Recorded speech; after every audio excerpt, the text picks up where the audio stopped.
Greetings, ladies and gentlemen, and welcome to today's edition of Tales from Outer Space, where I take stories from across the internet and read them for your entertainment. This particular story is called The Old Man and the Starship, written by Something Touches Back. Master Engineer Rory Scott paused at the door before entering the engine room, giving time for the lingering taste of the dram of Edredor whiskey to be replaced by the odors of burnt lubricant, ozone, and fear. To the right, the status board contained rather more red than was considered acceptable, even for an older ship like the Scarborough. And the expected thrum of power plant had garnered a slow periodic surge of "oh shit" at the frequency that he felt more than heard. Master Scott looked with disdain at the gaggle of fresh out of the academy pud knockers and the ashen faces arguing in front of said board, and patted the bulkhead. "Once more into the breach, my love. Another training opportunity presents itself. Engineers straight out of the academy think they know how to operate a starship the way a virgin straight out of the med school thinks he knows sex. All theory, no experience." Rory Scott had been an engineer on the Scarborough since before this batch of pudknockers had even been born, and had been master engineer for half of that. He always got the hottest new recruits, the top of the class, the arrogant pricks who most needed to learn first that they didn't already know everything before they could begin to learn anew. He had a reputation for being as relentless as he was patient, as fearless as he was crusty. Master Engineer Scott was the kind of mentor who would let room dispressurize, watching the barometer slowly tick down as his apprentices read the unnecessarily long and convoluted instructions on the emergency hull patch kit. None of his graduates ever had to read them twice. When he finished with them, his graduates had need of neither instructions nor the barometer to know what was happening and what to do about it. That was the power of converting theory into lived experience.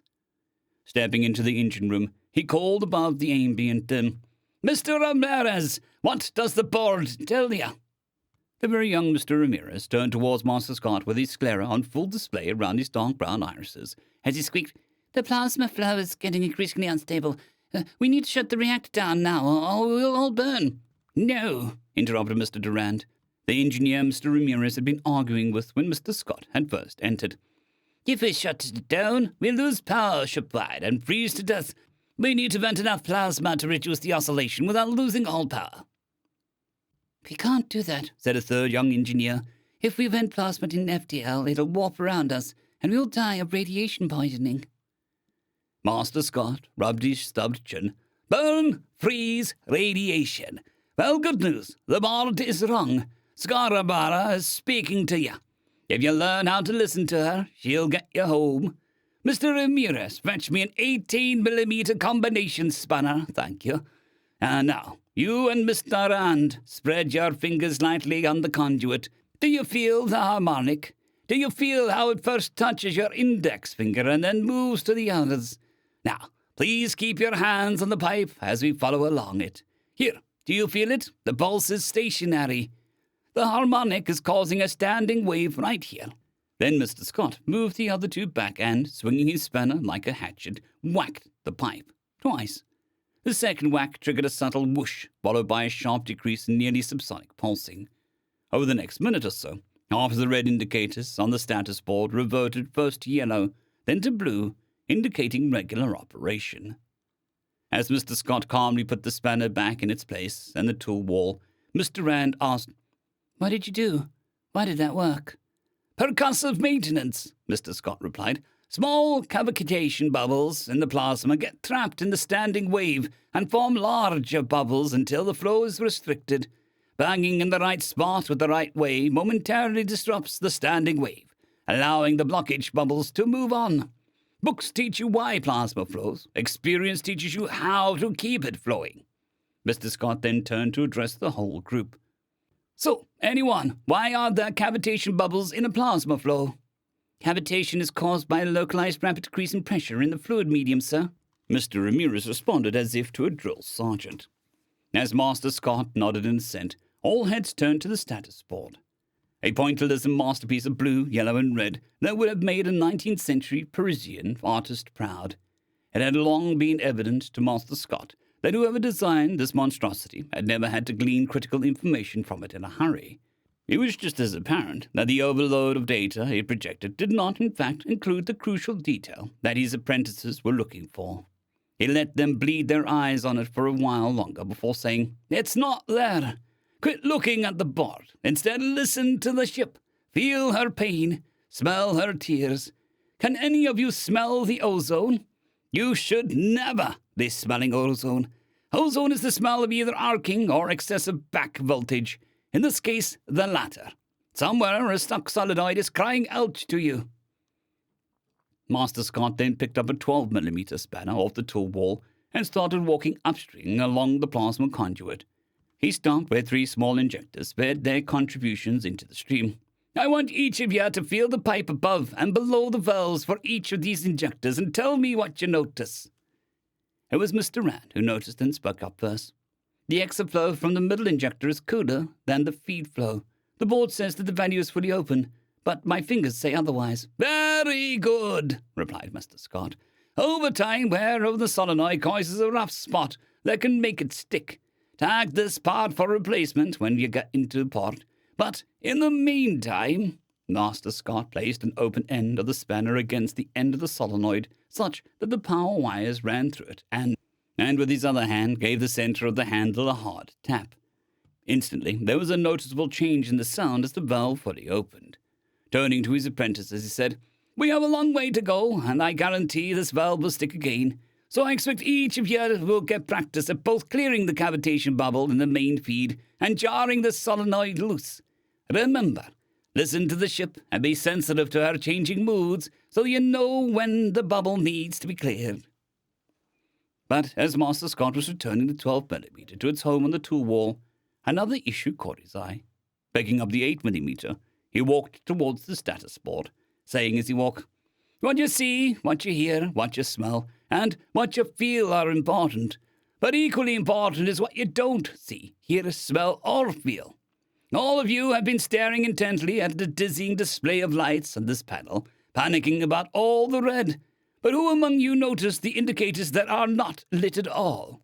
Reaching the display, he used the closed end of the spanner to deftly unscrew the captive fasteners along the edges and tilt it out. Reaching into the exposed circuitry, he felt amongst the many connectors until the one reseated itself ever so slightly, and the dark indicators lit up. Sustained harmonics often cause these cheap connectors to unseat. After resecuring the status board in place, Master Scott turned to the cluster of apprentices. "This ship is the only thing between you and the void. Others may have the luxury of being merely crew, but you are engineers. You need to wear the spaceship like a favorite old shirt. Listen to her, pay attention to her needs, and Scarborough will get you home.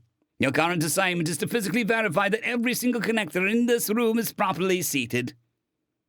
On his way back to his cabin, Master Engineer Rory Scott paused at the door of the engine room and again patted the bulkhead.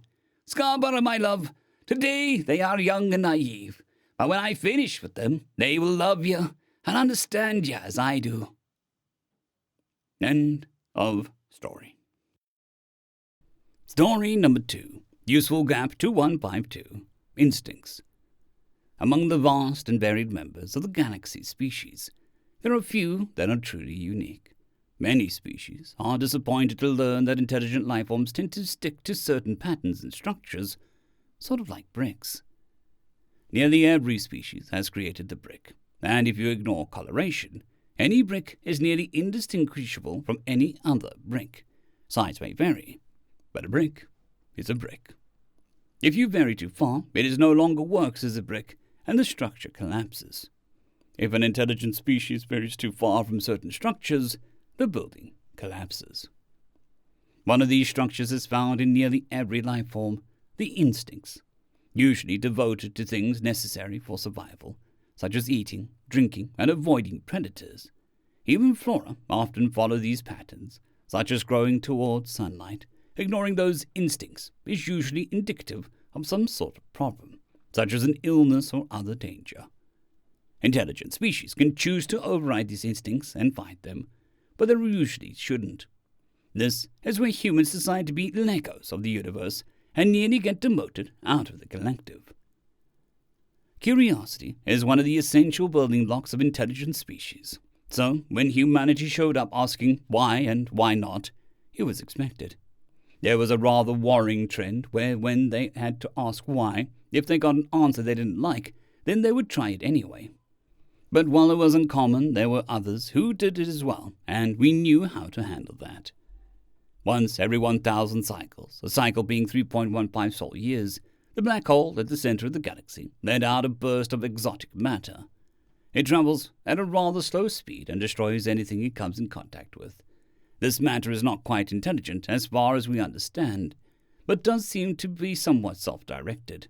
It has a strange cycle, where it travels outwards in a wandering pattern for 10 cycles, before wandering back to the black hole in another 10 cycles.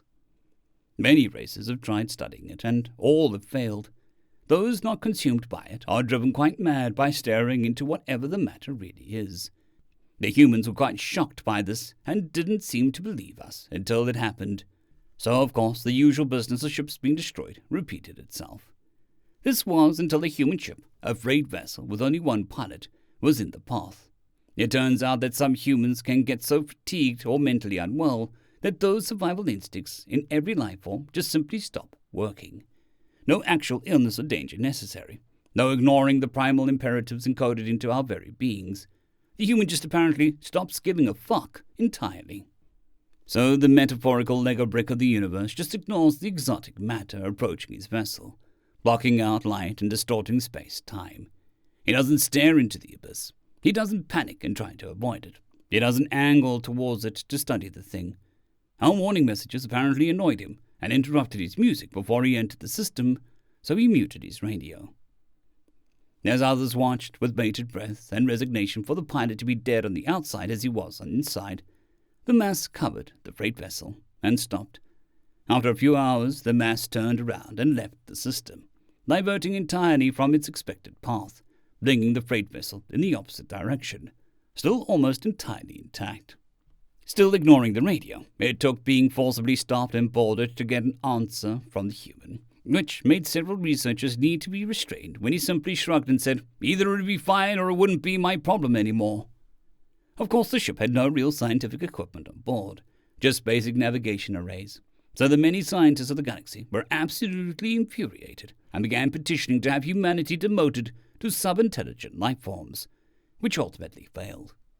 The humans did get rather upset when the collectives instead decided humanity was no longer to be trusted monitoring themselves, and required that any human piloting a spacecraft or involved in business outside their local system required a psychological review twice a cycle. But if a company is going to put up bricks like that, of course we need to do quality inspections. End of story.